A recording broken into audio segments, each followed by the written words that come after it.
On se dit de parler un peu plus de bouquins par ici, non? Voici quelques recommandations que je trouvais bien cool dans le milieu littéraire indépendant, notamment, il y a quelques exceptions. Dans le monde de l'horreur, c'est parti. Mais avant tout ça, SCP-346. SCP-346.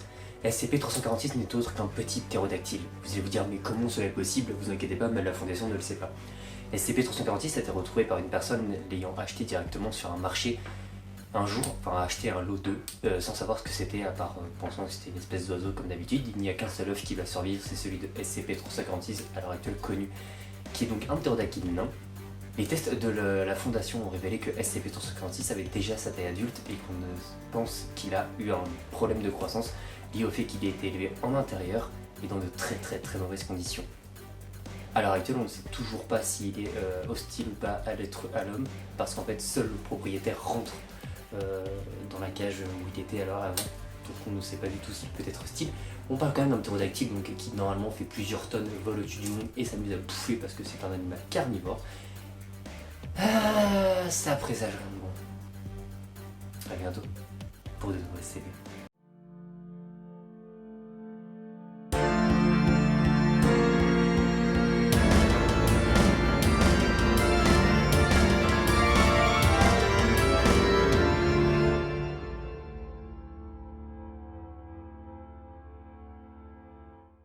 Évidemment, je vous parlais que de livres que j'ai lus et bien évidemment, je ne reprendrai pas les livres qui sont présents dans ce mode d'horreur, sinon ça n'aurait aucun sens.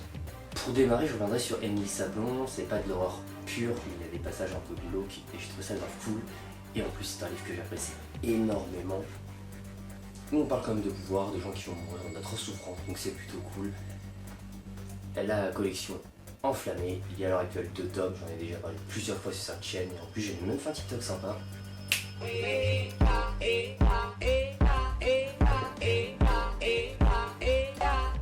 Voilà, je recommande. Bien sûr, je donnerai tous les noms et tous les détails en barre d'infos. Je vais me racheter du boulot quoi encore. Oh my god. Je ne pourrais pas reparler d'horreur sans vous reparler du livre La poupée aux yeux de verre de Tony Béraud. J'ai littéralement adoré ce bouquin, j'en ai aussi déjà parlé sur cette chaîne, mais j'avais adoré sa structure, sa façon de comment c'était fait, qu'on vivait un peu du présent, du futur et du passé en même temps. C'était trop cool, c'est très court, ça se lit très facilement, très rapidement aussi. Je valide. Ah, je suis pas là pour tirer sur l'ambiance aujourd'hui, plutôt calme. J'avais aussi parlé de Palindrome de 7. Et pareil, ça c'était un très gros coup de cœur, je l'avais lu pendant que j'étais en Espagne en vacances. Oh, j'avais passé un moment génialissime sur les transats. J'en ai même pris un coup de soleil vénère dans le dos. Donc voilà. Allez-y. Palindrome, ça parle de la société moderne, actuelle, potentiellement future, de tout ce qui est Big Brother, du fait d'être enfermé, filmé constamment. C'est plus du coup de l'horreur mais sociétale, de l'horreur de ce qu'on vit. Et vraiment j'avais surkiffé. C'est plus un livre sombre d'ailleurs qu'un livre d'horreur pur, mais vraiment j'avais adoré. Et vraiment ça pourrait vous faire réfléchir à 2-3 points. Love it. Bien sûr je ne peux pas faire une édition comme ça sans faire appel à tous les copains. C'est pour ça Abby m'a recommandé très chaleureusement L'enterrement ou l'offrande de Daphné Miquelier, que je présente juste ici. Dans le genre de l'horreur, donc bien évidemment, elle aussi, tous ces liens seront en barre d'infos. Abby vient de dévorer l'offrande, donc je pense qu'elle en parlera peut-être très prochainement. Elle a trouvé ça génialissime, donc je vous laisse tout ça en barre d'infos comme d'habitude. Donc quand j'ai demandé à Oana, elle m'a répondu par une toute petite maison d'édition venant du Québec. Elle m'a proposé Rivière au cerf blanc de Véronique Drouin. C'est un roman se classant dans la jeunesse horrifique et qui reprend le concept du land art, une pratique qui passionne énormément Oana, qui m'a beaucoup intéressé à une époque, mais donc comme vous aurez pu comprendre largement à l'heure actuelle, je n'ai plus du tout le temps de m'y pencher, mais je pense que c'est un roman qui pour le coup peut être très sympa.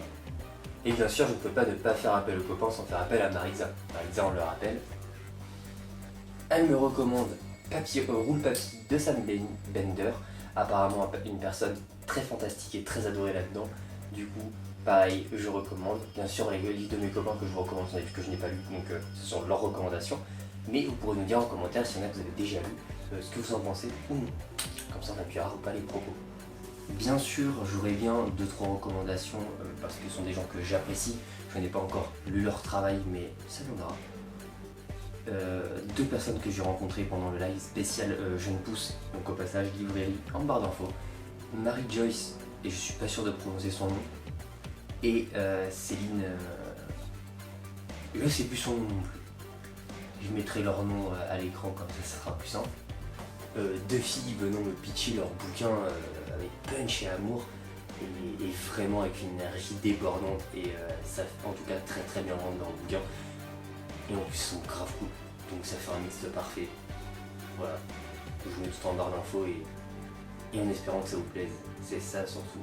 Et voilà, je m'étais juré de parler un peu plus de littérature, donc je voulais refaire un concept de recommandation, surtout que l'année dernière je vais parler surtout de livres et de séries en recommandation. Là j'ai traité directement en vidéo, donc voilà, je voulais faire des petites recommandations. Si vous avez lu des bouquins ou non, mettez-le nous en commentaire, ça fait toujours plaisir de savoir ce que vous pensez et surtout d'avoir des gens avec des avis un peu divergents tout simplement, pas toujours être dans le même secteur, sinon je trouverais ça très angoissant. Sur ce, c'était Tito et Mathieu, comme d'habitude, chaque journée jusqu'au 31 octobre, 16h30, tous les liens sont en barre d'infos, vous pouvez nous soutenir aussi via la barre d'infos. N'hésitez pas à liker, à partager, ça nous soutient beaucoup, c'est Titou. Peace.